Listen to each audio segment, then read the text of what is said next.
good morning, everyone. Welcome to our 2022 Governor's Housing Conference. And our esteemed Governor, Phil Murphy, could not be here today, but this conference was so important to our governor that he's going to send a message, so I'll turn it over right now so we can hear from our Governor, Phil Murphy. Welcome to the 2022 Governor's Conference on Housing and Economic Development. I want to thank the Department of Community Affairs, the New Jersey Housing and Mortgage Finance Agency, the New Jersey Redevelopment Authority, and the Economic Development Authority for putting this important conference together. I thank all of them. And to all the staffers working behind the scenes, thank you. Your efforts are appreciated. We couldn't do it without you, trust me. And I also want to thank all the conference sponsors and exhibitors for their generous support. And I must recognize your two outstanding keynote speakers, the great mayor of the city of Newark, Raz J. Baraka, who's speaking with you today, and HUD Region 2 Administrator Alika Ampry-Samuel, who will speak with you tomorrow. Safe, affordable housing is a core part of making New Jersey the state of opportunity for everybody. To make this vision a reality, my administration prioritized housing investments and property tax relief in this year's budget. And I'm proud that we have ended the old practice of raiding the Affordable Housing Trust Fund to fill up budget holes elsewhere. And the new Affordable Housing Production Fund will help us build thousands of already approved affordable housing units by the end of my second term. We increased funding for the state's down payment assistance program, which has a record of success in helping low and middle income families attain home ownership and begin to build wealth. And then there is the game-changing Anchor Direct Property Tax Relief Program, a nearly $2 billion investment to secure our taxpayers' places in their homes and communities. Through Anchor, more than 2 million New Jersey households, over 5 million New Jerseyans, will get money back into their pockets and see years of property tax increases effectively disappear. We also established new programs like the Emergency Rescue Mortgage Assistance Program. It's a powerful addition to our portfolio of measures to prevent foreclosures and help New Jerseyans stay in their homes. And through funding from the Federal American Rescue Plan to support New Jersey's Foreclosure Prevention Act, we'll stabilize communities through supportive homeowner interventions and vacancy rehabilitation and sale, all of which will stem the loss of single-family homes to rental property investment firms. And this budget delivers so much more to discuss at this year's conference. We are changing New Jersey to ensure our state works for every family and fosters an innovation-driven economy that cultivates new industries to drive investment into our communities. We are putting our state on a sound economic path and creating exciting opportunities for growth. Let us continue to move New Jersey forward as a national leader in housing and economic development, while at the same time making our state more affordable for everyone. Thank you for being a part of this conversation, and I wish you the very best for what I know will be a successful conference. Take care, everybody. Let's give a hand to our Governor, Phil Murphy. And you oftentimes hear our governor say that he has a partner to the woman who needs no introduction. He calls her his rock star. She's our rock star. And that's our lieutenant governor who serves alongside of our Governor Phil Murphy. And that is Sheila Y. Oliver, who serves as our commissioner for DCA.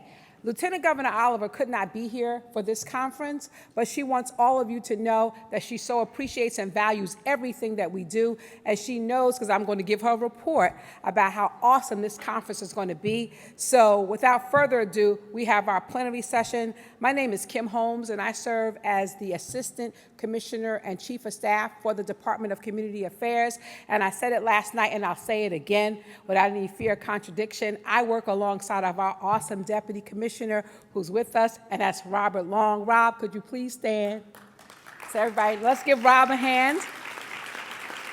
And to the entire crew of all the agencies that helped bring this conference together, we all collectively say thank you. So on today, we have representatives, leaders from DCA, NJEDA, NJHMFA, and NJRA, and they're here to discuss the interplay between the agencies and their respective programs available for redevelopment of underutilized sites across New Jersey. And we've called this the New Jersey Development Toolkit. So when we think about a toolkit, toolkits help us translate theory to practice.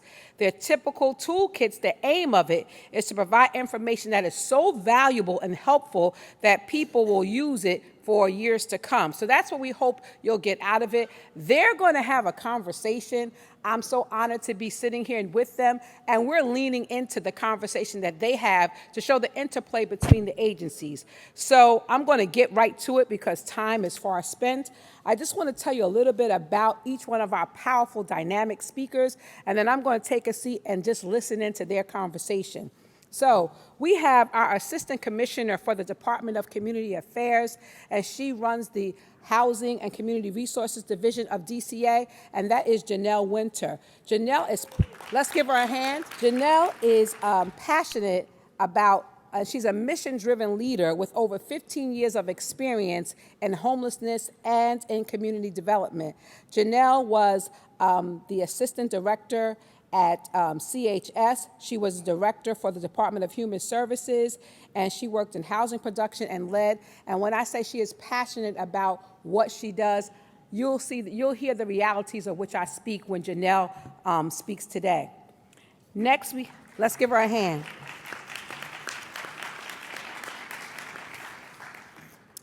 Then we have Leslie Anderson.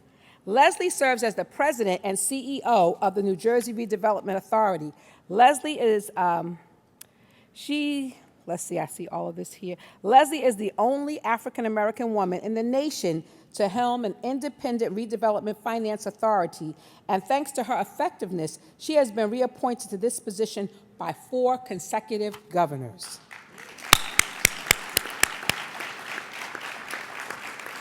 And under her bold leadership, NJRA has used its financial resources to leverage nearly $4 billion in new investments, helping to redevelop some of New Jersey's most economically challenged neighborhoods.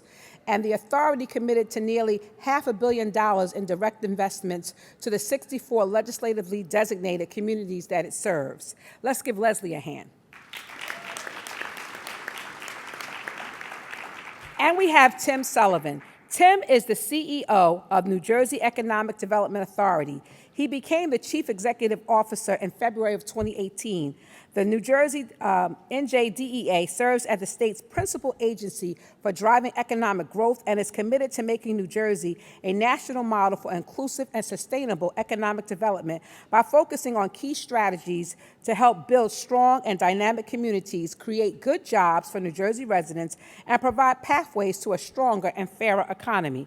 Under his leadership, NJEDA has led the development and implementation of more than 15 programs under the Economic Recovery Act of 2020, provided more than $700 million in COVID-19 relief to small businesses impacted by the pandemic, facilitated the construction of the NJ Wind Port and growth of a robust offshore wind industry in New Jersey, collaborated with partners in their private sector to grow New Jersey's innovation ecosystem, and help municipalities revitalize brownfields and other underused spaces into valuable community assets. Let's give Tim Sullivan another hand.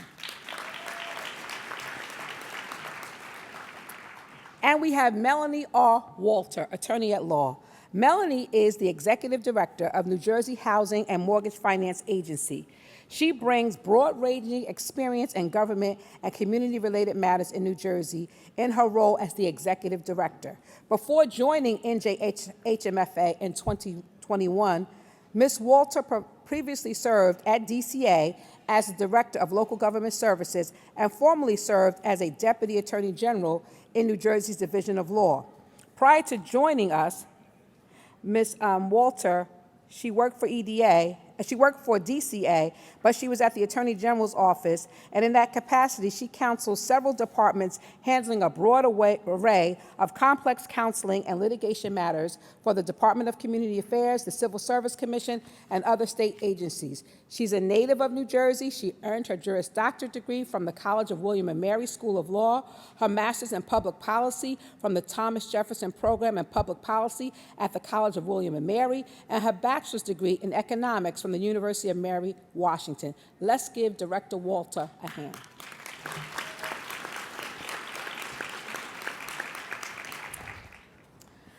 Okay, dynamic people, let's start. I would ask each one of you a question about what specifically can you tell us about your department and its interplay with the other department to help grow a stronger and fairer economy. So Tim, we'll start with you and then we'll go right in order.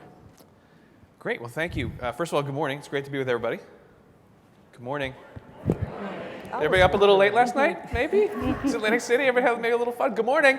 Good morning. Thank you. It's great to be with everybody. Honored to be on such a distinguished panel and here waving the flag for Governor Murphy and Lieutenant Governor Oliver for everything we're trying to do around economic and community development in partnership with these great agencies and authorities to my right and to my left. Me? Yeah. Okay. Second thing is you can't see a damn thing up here either. So like, if you need to communicate something, yelling is going to be better than like waving your hands. Yeah, turn the mic up. Thank you. So a couple things I'd say. One of the things I think that's a hallmark of the Murphy administration over the last 4.5 years is interagency collaboration and partnership. Complicated problems have complicated solutions.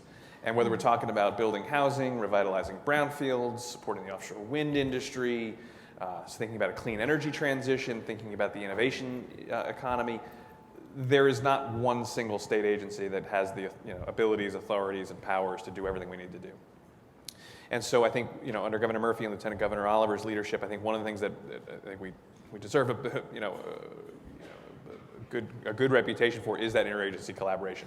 We talk all the time, all of my fellow panelists and lots of other commissioners and agency heads and executive directors talk all the time, and not sort of on a standing basis not on like a structured basis of like, let's talk every 6 months and compare notes and see how we're doing. But like, we talk all the time, we call each other, we're texting each other, let's work on this project, what's going on with this thing, because that's the kind of nitty-gritty collaboration that we really need to have. So whether it's on housing, and all of us work on trying to create more housing, particularly affordable housing, mixed income, mixed use, transit-oriented development housing in our cities and our places that are served by transit, we're in constant collaboration and coordination.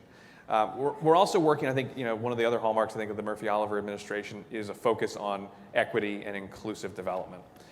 So, the governor included a bunch of funding, the governor and legislature, of course, included a bunch of funding in the most recent budget for things like a diverse developer fund. We're going to work on that together. Exactly how and in what form and fashion we haven't quite hashed out yet, but we're going to do that together because it's kind of one team, one dream, and one set of ambitions. I would say we, I mean NJRA in particular, but certainly Melanie and her team at HMFA as well. Because that's the only way to get these things done is with big collaborations. Pulling off complicated projects, pulling off complicated policy ambitions really does require teamwork. And I think, again, at the risk of bragging, I think the Murphy-Oliver administration kicks butt at collaboration interagency-wise. Thank you so much, Tim. We'll move on to Leslie. Good morning, everyone. I'm not gonna defer a little bit, but I'm gonna go off track, and y'all know I talk different. So I'm gonna talk about two things: leadership and relationship, right? Because we can meet and we can text. I've been around quite some time, and what's new here is leadership and relationship. We want to work together. We have a common goal and a common interest to make things easier for you. And it still remains hard, I understand that, but we talk to make things easier. We come together with the thought process of, how do we get it done? How can we work closer with you to facilitate the development? I had an opportunity, for those of you that were there last night, to speak to Chuck Richmond. And Chuck had these grandiose ideas when he first started his career about working in a neighborhood and what that meant. And he went into the neighborhood and he met an elderly woman and he was going over his plan, and the woman said to him, I just want the rats out of my basement. And when we begin to understand that that's our job, and that's our responsibility, and that's our accountability, we start to work better together. And that's the bottom line, leadership and relationship. And it does matter that we're in those seats because we can talk to one another. We can reach out to one another to resolve issues that not only benefit you, but also benefit the people you're serving. Because at the end of the day, that's why we're here. To make sure whoever that lady is, whoever that person is, they live in a home, they can educate their children, they feel safe, and it's a tendency to lose sight of that. But this team, including Kim, we haven't lost sight of that. And we talk a lot and we work together, and it's 2 words, leadership and relationship. Amen. Thank you. Thank you, Leslie. And in speaking about leadership and relationship, she's absolutely right. We have built core relationships with each one of the sister agencies with DCA. And so some of us from DCA move on to other agencies, and that relationship still continues. So let's hear from Melanie Walter in reference to collaboration. Absolutely. Thank you, Dr. Holmes.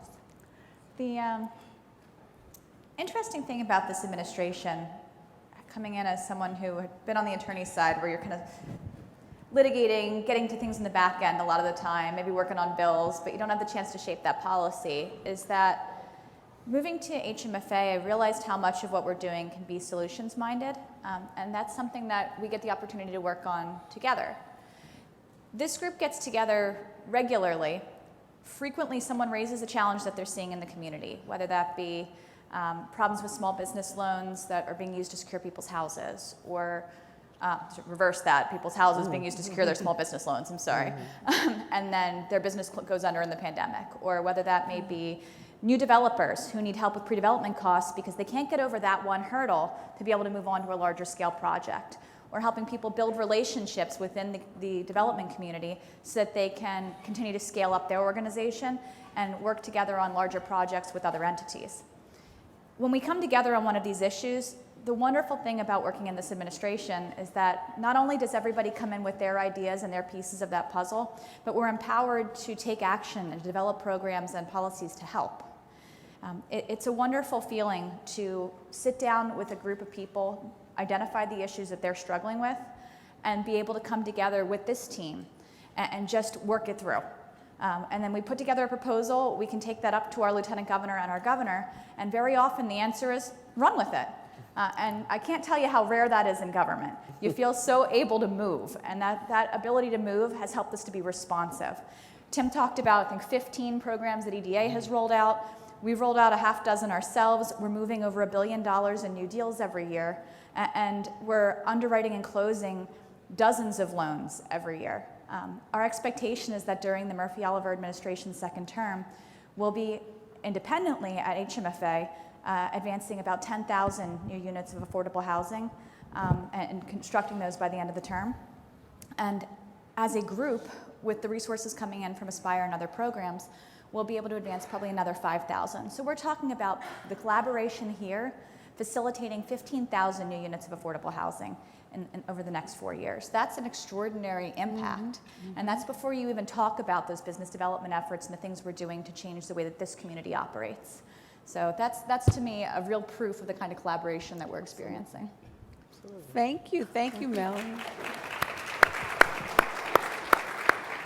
And to hear, last but certainly not least, is the dynamic Assistant Commissioner Janelle Winter, who will talk to us more about what Melanie built on and how so many times what we're doing in DCA impacts HMFA and vice versa.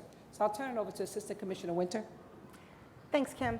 And I think that's really true. I think what we do in each of our areas impacts each other. And I think that collaboration across that's really encouraged, and not just encouraged, but required by the administration, stretches not just among the agencies here that are at the core of housing and community development, but to our other agencies as well. We collaborate very closely with the Department of Human Services, the Department of Children and Families, because a lot of the people that they serve are the core tenants and the core residents of our communities. And if what we are doing isn't working for them, it's not working for anyone. You know, a house, and I don't have to tell this to the people in this room, but a house, a home, is the core of somebody's life. If that's not settled in your life, nothing's settled in your life. If that's unstable, you have chaos all over. So you really need that to work as the foundation. And then, of course, that's the foundation of the community. And you need that to be a strong foundation, too. And so we need all of those other agencies to both let us know what they need and what the people that they're serving need, but also for us to work with them so that we can build housing and communities that leverage all of those resources and bring them all together and work toward one purpose. And I think the same that, you know, Leslie, I think everybody really touched on relationships. And I think those relationships here among all of us are really important. But I think the other relationships are those relationships with all of you and with the people who ultimately live in those houses and work in those communities and live in those communities. And I think that's something else that is really a priority, I know, of my boss, the Lieutenant Governor, and of the Governor as well, is ultimately that's who this belongs to. That's who all of this belongs to, is the people who live and work and play and learn in our communities. And that's who we always need to be thinking of. And that story that you told from Chuck is really instructive about that. And when I was at DHS, I remember talking, and I was talking about numbers and things we're going to do and all of our goals. And a woman came up to me afterwards and said, "What's a unit? Like, why do I care about units?" And the reason she cares is it's where they're going to live. But I always try and remember that we need to think in those big numbers or we'll never get there. But we also need to think house by house and person by person, or there's no point getting there. Thank you, thank you. Let's give her a hand for that. Now, I was wondering, in the wake of, you know, the pandemic, post-pandemic, and we're talking about collaboration, the pandemic required us to have out-of-the-box thinking in the way we do things. So could you share with us what type of out-of-the-box thinking and programs have come out of the division that you manage in the wake of pre-pandemic, post-pandemic? Anybody? So I think one of the things that really came out of that is, first, such a sense of urgency. With everyone you talk to, everybody wanted to help. Nobody didn't take a call. Nobody said, "Oh, we can't do it." They might say, often found myself saying, "Oh man, I don't know how we're going to do it, but I know we have to." But that kind of sense of we've just got to get the job done. And certainly that was always there, but it just rose to another level. And I think what we're trying to think about now as we move into these next programs is how do we retain that sense of urgency without a sense of panic that sometimes was there during the worst days. But how do we retain that sense of urgency and that sense of we don't always have to do things the way we did before? Some of those ways are good and important in there for a reason. But some of those things we can change, and that's one of the things we learned. I mean, I think one of the things that I think about is as we were launching our CV wrap program, which has put more than $700 million out to landlords and tenants for more than 66,000 families to keep them in their houses. So one thing we learned there is that, hey, guess what keeps people in their houses? Rent. What a surprise to everyone in this room, I know. But we learned that really works. It is a data-driven solution. But also, we were trying, so we needed to get people there. We couldn't require all the same requirements that we might have been used to, all the many pieces of paper, and each of those is important, each of those has a reason, but what we found was we were really able to scale it down, and people really had an impetus to look and say, do I need to do that? What are we getting there? Is there another place that lives? Do we have that document in a different file, in a different room, in a different unit, in a different department? And if we do, can we just go get it there? Do we have to make people carry these things in our programs around to so many places? And I think that translates to not just serving a tenant who's coming into rental assistance, but a lot of the other programs that we work on. We're really looking at our data and what we collect. And if you are giving us materials for a project on one day in one room, and then you're coming to us for a different project or a complementary project, and we already have that stuff, why do you have to bring it back? Why can't we match that? Why can't we bring it in? And that's really one of the, we've been working on getting that infrastructure in place, and that's a super boring thing. I always find myself talking about super boring things here, like infrastructure and data matching, and we're gonna get a new database, everybody, it's so exciting. But what those things mean, what those things mean is we can solve these problems and we can make people's lives easier and we can get things done more quickly. That streamlining that we were forced to do in the middle of the pandemic, right now we're looking and saying, what can we keep to do that streamlining? We have a lot of other things too. The word unprecedented is going to come up a lot during this discussion with all of the investments the administration has made in so many areas, and we're going to talk about them. But I just need to, I told my team this year when we started that the theme of 2020, fiscal year 2023 was boring. We're going to do all those boring things that really make us able to form the platform to do all of the new things we want to do. We've got so much opportunity, we have so many resources right now, we need to make that platform so we can use them really well. So I'm here to champion boring in FY23.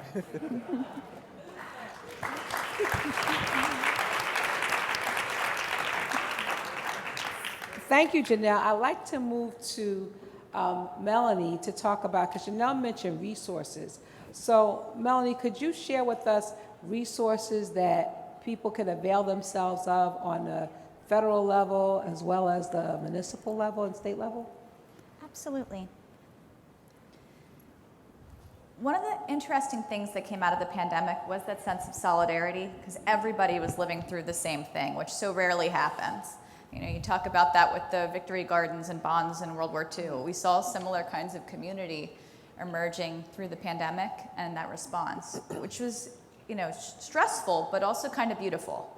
So what that did for our community in terms of development and housing was that it took what's been seen as a you problem, or worse, a they problem, and turned it into all of our problem and something that needed to be fixed. People realized that the impact was so severe for their neighbors, for their kids, for the people who are bagging their groceries and delivering their food. And it put a face on affordable housing that hasn't existed in a long time. And the wonderful thing about that is that then people care. When they know somebody who's affected, and they understand that, you know, you can't learn if you don't have internet. It's because you're trying to work on your mom's cell phone while she's trying to work. When you can't get your medicines delivered and you're a senior citizen because you can't go online, that's a serious problem.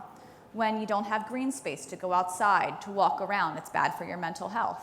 All of these things suddenly resonated. And so we're able to now look at those problems with that fresh eye and with that support from the community, and to pair the resources that are coming through. And as Janelle said, we keep using the word unprecedented because there's never been anything like this. It truly is unprecedented. And so there's been an investment in so many ways. We've seen funds to address the gaps that are emerging in construction projects across the state. $40 million in last year's state budget supported construction cost overruns and you know, the delays caused by permitting and other challenges that we were facing to help make sure that deals that were already in the works didn't stall out when we so desperately needed new housing. We saw the Emergency Rescue Mortgage Program come in. Now, IRMA for us has been a massive rollout. We're talking about hundreds of millions of dollars to, again, surprise, surprise, how do you keep people in their houses? You pay their mortgage when they can't. That's a very quick and direct way to get there. So we're able to help people by issuing those checks and working with the courts to stop foreclosures from happening. They hold it up and let us go through mediation and solve the problem so that we don't have people out on the street, because forcing them out the door and then fixing it is never the right answer.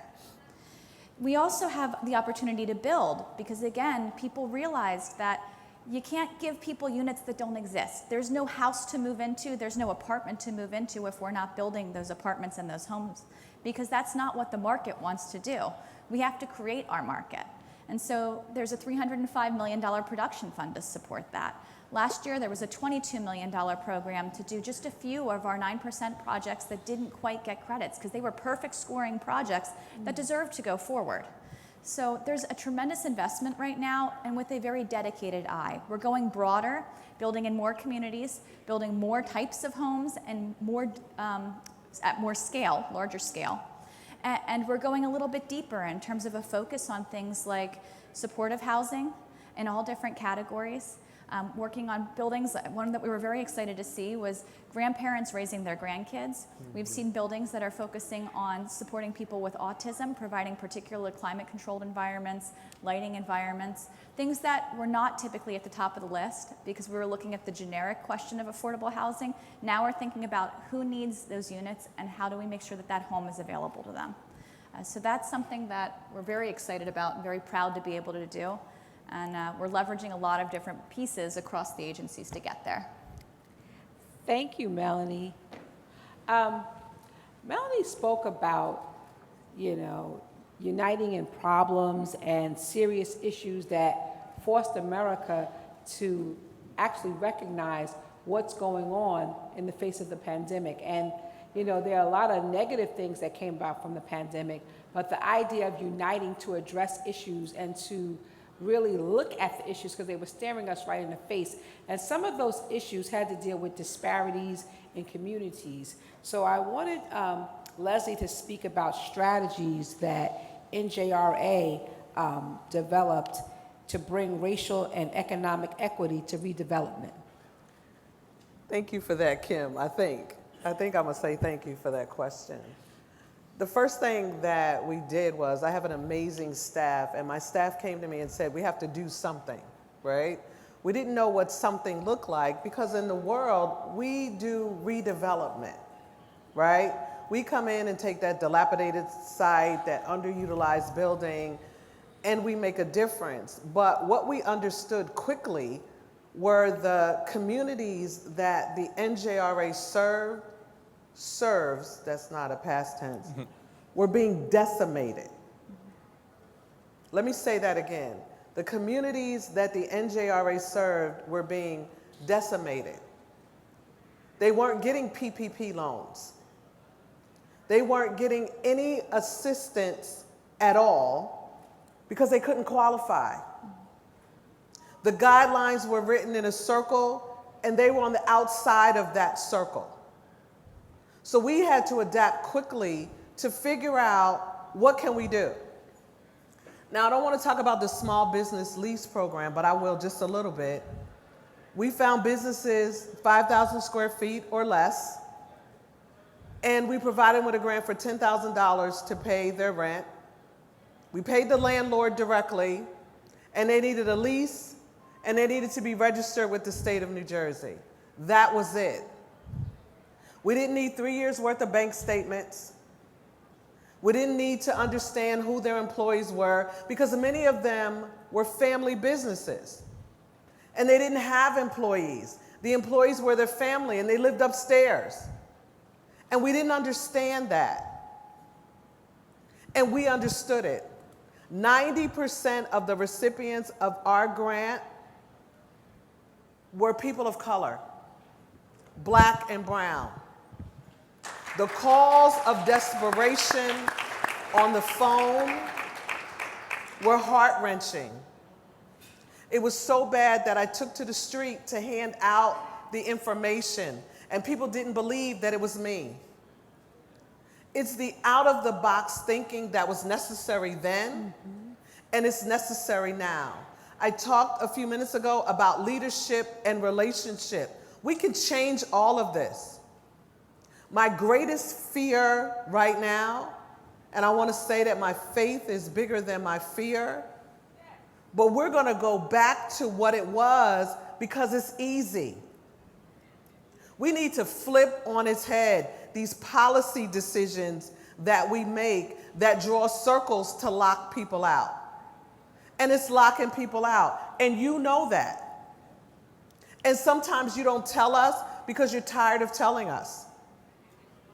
We draft regulations that make sense for the money, but don't make sense for the community.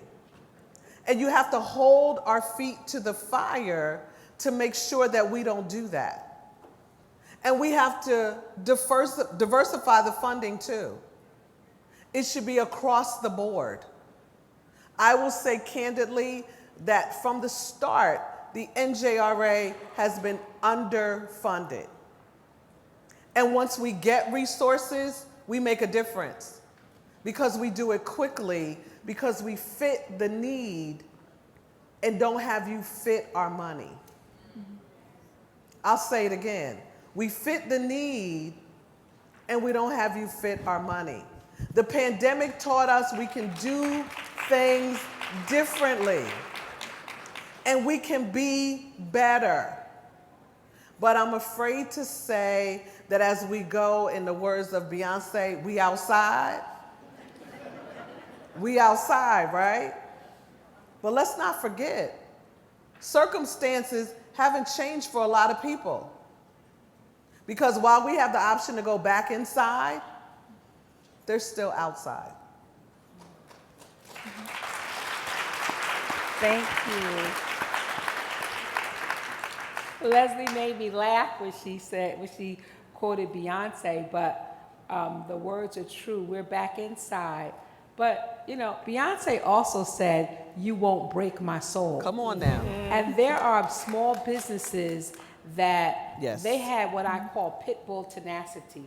So no matter what was going on in America, it wasn't going to break their soul to keep their businesses open.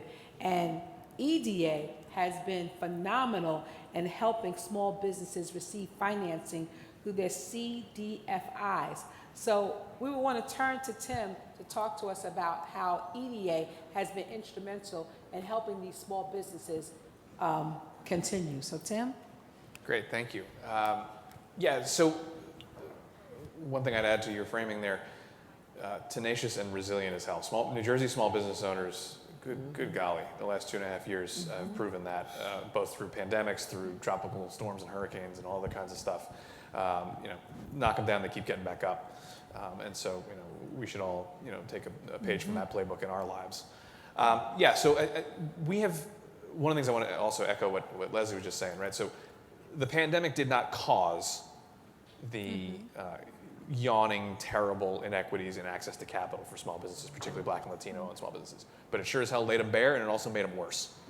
And so we've all collectively, you know, done our best to try and, you know, repair or fix that gap, and it's going to be generational to do so. But one of the ways that we think is a really important way to do so is through our partners at places like Community Development Finance Institutions, CDFIs, as well as MDIs, Minority Depository Institutions, and local CDCs, local EDCs, because we like to think we're pretty capable and we work really hard, but we don't have the scale to touch every community on the ground every day. And that to do real small business support requires real boots on the ground from the folks from the community in the community every single day.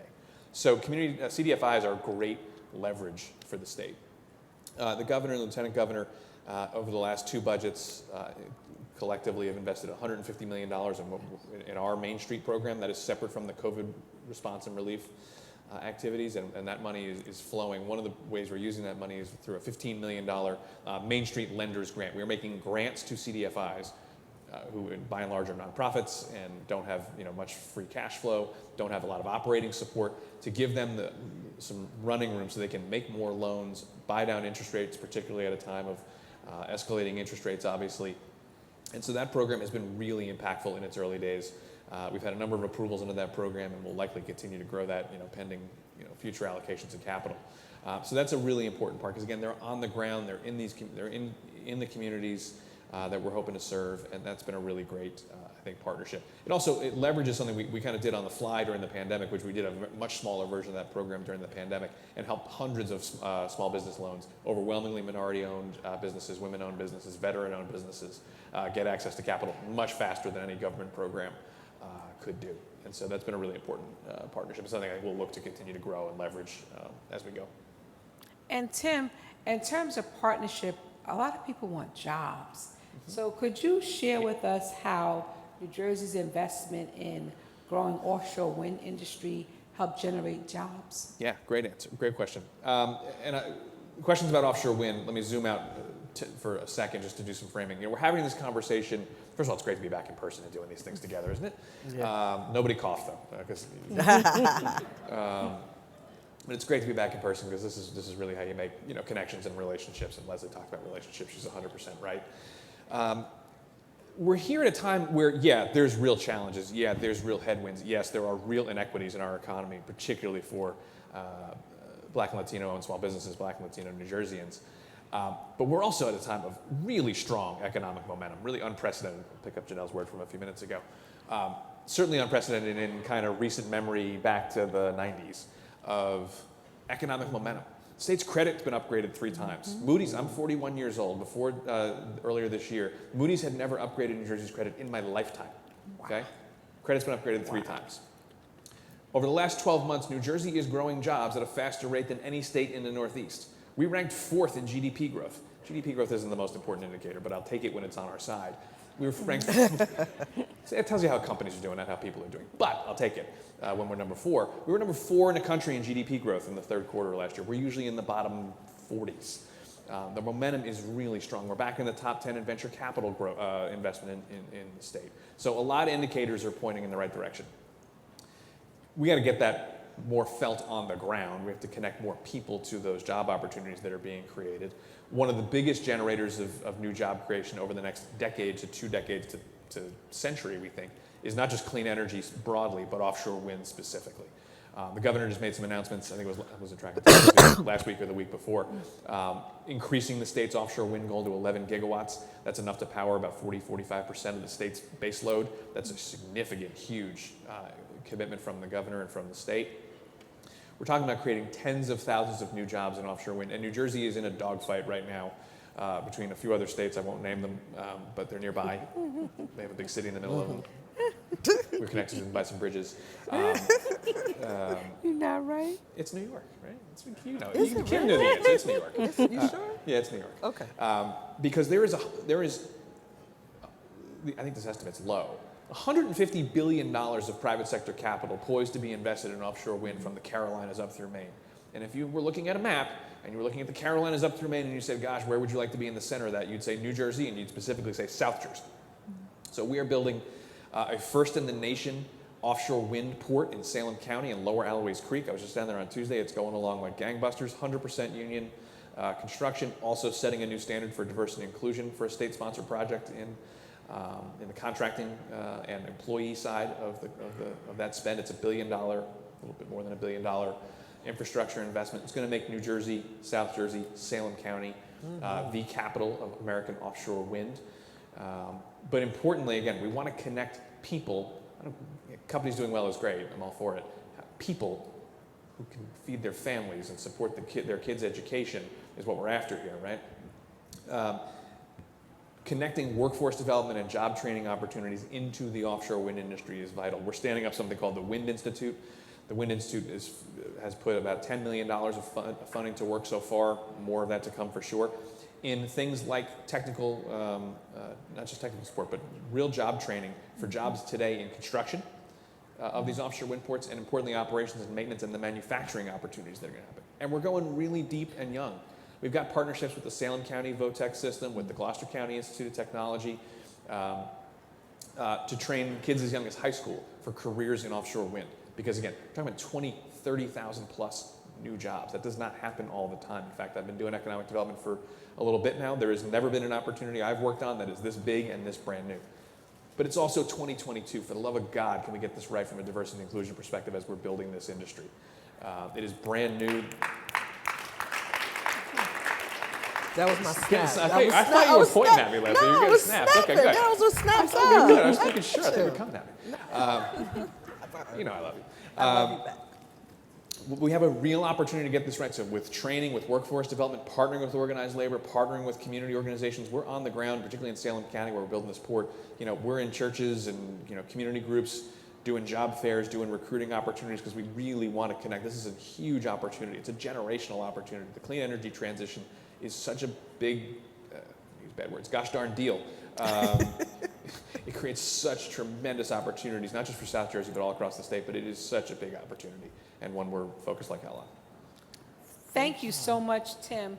Janelle, I want to move over to you because Tim talked about jobs, and we get a lot of funds appropriated to Janelle's division to help in homelessness and all of that, and it's creating an opportunity for Janelle's group to hire more people, and I can say that because we sign off on a lot of it.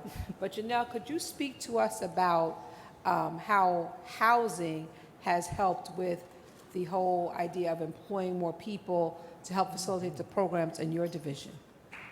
Sure, and I think that's really important, right? And I think it's not just, I think we have to think about that whole industry, our whole industry of housing and also serving people who are homeless, serving the people who live in affordable housing and their needs. That's an industry too. You know, that employs a lot of people, and unfortunately it often employs a lot of people who traditionally haven't been paid very much. And also happens to, and I won't say happens to, it does employ a lot of people who are from marginalized communities. And it should, because they know what people need. And I think one of the things that we need to make sure of as we have this new funding coming is making sure that that investment is not just in creating what we need, but also creating that strong foundation. We need to pay people to do the work of creating this housing, creating these services, delivering them. And a lot of that rests with us. You know, as the government, we are the payers for a lot of these things. And I think it's also something where we have to make that message really clear. You know, I have had a lot of arguments with people about what people refer to as admin. And I'm sure all of you have too, or as developer's fee, that's seen as kind of an extra. It's the profit, it's the grand profit we all make in our rich lives here. But what it is, it's what we need to invest in actually being able to do these things. You know, if we're gonna continue, if we're going to sustain what we're doing, we have to build on a strong foundation. I think we're all seeing a lot of it now where it's, everybody says it's so hard to hire, it's so hard to hire. It is, believe me, I'm trying to hire a lot of people, but it gets easier when we can actually reward the services and the skill sets that we're looking for. And the other thing that does is that's also what lifts people out of homelessness. You know, we can pay rent, we can pay for things for people, but everybody I talk to who's out there, you know, we're paying for their rent, they don't really want their rent paid, they want to work. They want to have enough money to pay their rent and pay for their kids and do everything they want to do, but they need that, you know, we need more affordable housing. We have, as we all know, in the state, we have people who are too poor to live in affordable housing, that's quite a sentence to get to say in this year, 2022. And I think, so a lot of what we're doing is focusing on how do we create the conditions so people can, first of all, not get into homelessness. That's the very easiest way to deal with it is, let's divert people from homelessness. We're working on some projects, we call it homelessness diversion, that's just a fancy way of saying to keep people in their houses. And so if you're gonna lose your job because your car's tires are blowing out and you can't get there on time, and then you can't pay your rent and then you're gonna be homeless, can't I just pay for your tires? Yeah. There's not a government program called the tire paying program. But that investment there is going to keep us from having to do a lot of more official, expensive things to keep you out of homelessness. Once you go over, you have all the human cost and trauma that's going to echo through everyone's lives, but also it costs a lot more money to try and get you back into housing. And the other thing we're doing is once someone is homeless, how do we get you back into housing quickly? And sometimes the thought has been like, well, if we give you a voucher, you got to go find a place to get it. Well, right now it's really hard. And so some of the things we're looking at is, you know, unfortunately, people who are homeless are often last on the list, even if they have a voucher, of getting into housing if there's 10 different applicants. Because guess what? People who are homeless, you know, sometimes they have bad credit. Sometimes they have, you know, maybe a history of eviction. There's a reason people are homeless, and it's because these things have happened to them. So we're looking at creating some we have created incentive programs. So hey, if you have an empty unit and you are willing to rent to a homeless family with a voucher, we'll give you $2,000 just for doing it. That's not the rent, that's just some extra money so that you can invest in your building and make it even better. And hey, if you have a unit that's not quite up to standard, we'll give you $1,000 to make the repair so you have a high quality place. And is that a waste of money? Absolutely not. It's creating us a very affordable, now high quality unit that somebody can live in safely. And hey, if you happen to have those units, go out to our table, we'll set you right up. There's some folks there, they will set you right up. We have people who need this, and so we're doing everything we can to flexibly bring them what they need. We gotta follow Leslie's words. We've gotta fit to the need, not to the funding, right? Exactly. Thank you so much, Janelle. So we've talked about homeless prevention, but in Melanie's shop, it's also about getting homes and having tools to maintain and keep your home. Because if you look around in the communities, you see people just walking away from their homes. So I know that Melanie's shop has some type of services that they offer to help homeowners keep their homes. So Melanie, could you speak to that? Absolutely. People strive their entire lives to buy a home, so no one walks away from that lightly. When we talk about people who are in true distress, you know what I look to see? Is their water bill getting paid? Is their electric bill getting paid? No one wants the lights turned off or the water turned off. If you can't pay those bills, I know for a fact you're hurting. You know, when we see people who can't pay their mortgage, you don't let your house go. Again, as Janelle said, there is a level of stability that comes with knowing where you're going to sleep tonight, knowing where you're going to store your stuff. And so keeping people in their homes facilitates the rest of their existence. It protects their kids, it protects their grandparents, it protects them. So when we're dealing with levels of existential dread in our community, one of the most fundamental ways that we can address that is by helping to preserve their housing.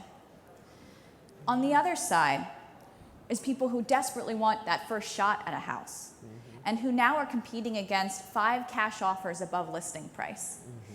Just because of the mortgage interest rate changes this spring, the average home buyer is now going to pay 40% more on their monthly mortgage payment than they were in January of this year.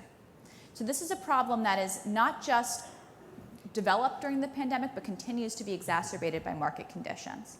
So when we're looking at addressing homeownership, we have to think about helping people who are currently in their house stay in their house, and we have to think about ways to help people access homes when they're competing against market forces that are so far beyond their ability to combat. We see investors buying up whole neighborhoods, and again, buying them in cash. So finding ways to help people access a unit of housing where they're going to be able to have equity, where we're not putting them at risk of being foreclosed on should the market take a turn, where we're making sure that they're helping to be in a stable environment. When you want to see a neighborhood thrive, you want ownership. You want people who care about that sidewalk, care about those street lights, are watching that street day and night because they want to see a safe place for their families. And you want to see that they're in a district where they care about the schools. When you have people at hedge funds investing in 15 houses on that block, they care about getting the money out. You want to keep it nice enough that you don't have to invest more. And that's a very different environment than the people who are going to live on that street. So one of the things that we've focused on has been foreclosure prevention. And then also for properties that are vacant, being able to get them rehabbed and back out to market for individuals who have been looking to buy a home and haven't had that opportunity. Because a $15,000 or $20,000 investment in rehabbing a property can create a home that has equity and that is a wonderful place for someone to move in tomorrow and live. I don't expect somebody who's never owned a house to come in and fix it up themselves. So we want to be able to assist with that, working with community groups with expertise in rehabilitation to get that home into a habitable condition and into a place where someone wants to be there, where someone can invest in that home and in that community. So when you see a neighborhood starting to struggle, when you see foreclosures hitting your block, every home that goes into foreclosure has an impact, an aggregate impact of about 2% on the home value of everyone else on that block. It's about a 200 to 500 foot radius. So when you're talking about a city, that's your whole block is impacted by one foreclosure. So now everyone who's currently there sees a loss of equity, and everyone trying to come in is more susceptible to those investors seeing a good deal and buying up those properties. Stabilizing the existing homes and helping people to develop home ownership has to work together because that's the way that you build the community and help everyone. Could you give them a round of applause? Leslie Anderson, Tim Sullivan, Melanie Walter, Janelle Winter, and we hope that you have enjoyed the One Team, One Dream, and hear from them the interplay of how these agencies work collaboratively for a stronger and fairer economy, as our Governor, Phil Murphy, and our Lieutenant Governor, Sheila Oliver, has always put forth. So if I could, just have them do in 1 minute what they got that they want to part to you, so as you go on throughout your day, you remember what was said. I'll start with you, Tim, and go straight down. Tim? Oh boy, 1 minute. 1 minute. We have, under Governor Murphy and Lieutenant Governor Oliver's leadership, completely broadened how we think about economic development to include things like economic security and economic infrastructure. This fall, we're rolling out, for example, child care facility improvement grants using federal funding. Never would have been part of the equation before, because if we learned during the pandemic, child care is like the water and electricity. If you turn it off, the economy doesn't work.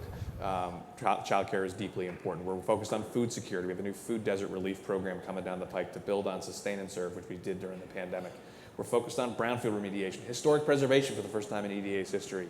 We'll have our first approval pretty soon under our new historic preservation program. So we've got resources kind of for big projects and big companies, and lots of resources for small infill type development opportunities as well. So please come see us if you have a project you want us to work on with you, because we likely have a tool to support you. Thank you. Leslie? I think coming out of this pandemic, what we're looking at is recognizing, acknowledging the value of small business and how small businesses in urban communities throughout the state of New Jersey connect to redevelopment. And we're looking to dedicate resources to helping those small businesses that might be leasing a location right now purchase a location. So we want to launch that on a piloted basis, because to Melanie's point, in a residential neighborhood, ownership stabilizes the neighborhood. But in a central business district, ownership stabilizes that central business district as well. So we don't have these foreign owners who come in and they're trying to collect rent and they don't have a vested interest in what's happening in our downtowns. So that's definitely something that we're considering and we're looking at. And the last piece of what I want to say, and I want to stress it again, this is real. And you guys know that I've been around 20 plus years. I can really call these people. And we're not giving you lip service right now. Tim, I feel comfortable saying this. There used to be a time that if you wanted EDA's money, you couldn't get NJRA's money. And if you wanted NJRA's money, you couldn't get EDA's money. HMFA and DCA were never in that fight, but that was a fight. Not us. Not you and me. But the entities, Yeah. that doesn't exist anymore. If you meet with EDA and you have a conversation, Paul Seppi, Ty Cooper call up and say, hey, I think you should be in this meeting. Dow Godfrey calls them up and says, hey, I think you should be in this meeting. Because we've learned our lesson. To be effective, we need leadership and relationship. Thank you. Melanie? This is a moment in time that is meaningful, and it's passing quickly, so we have to take advantage of the opportunity while it's here. People care, people are watching, there's investment. We have an investment in housing and economic development that has never been before and may never be again. So while we're dealing with short-term problems, we also need to think about ways to address the long-term problems with long-term solutions. Put those short-term dollars to work right now so that 10 years from now, our state is in a better place. And this team has been incredibly effective at thinking about not only the immediate need, but looking down the road ahead. And all of the people in this room have been part of those conversations, and we're gonna get there. We're gonna get there because everyone's invested and working hard and fast to meet that need. Thank you, Melanie. Janelle? So we have an unprecedented opportunity in so many areas to change every single system that we have. And that's an enormously daunting task, right? Even to say it out loud is enormously daunting. But what those changes are made of are small policy and process decisions that happen every single day that are, again, boring sometimes. But that's what those big changes are made of, those small foundations, those small stepping stones. And I think that's what everybody up here is focused on. And we look to you to continue to bring to us and tell us about what those stepping stones need to be and how they need to change, so that we aren't just kind of up here once a year saying big words and having big dreams, but that we're doing all of these small individual things it takes to actually bring those into action. And I think you probably know from all of these people up here that they are committed to it, that we are committed to doing that, and really look forward to having this opportunity to do it. And that concludes our plenary session. Let's give Great them all job. a round of applause. Great job Thank to you you. so much. Thank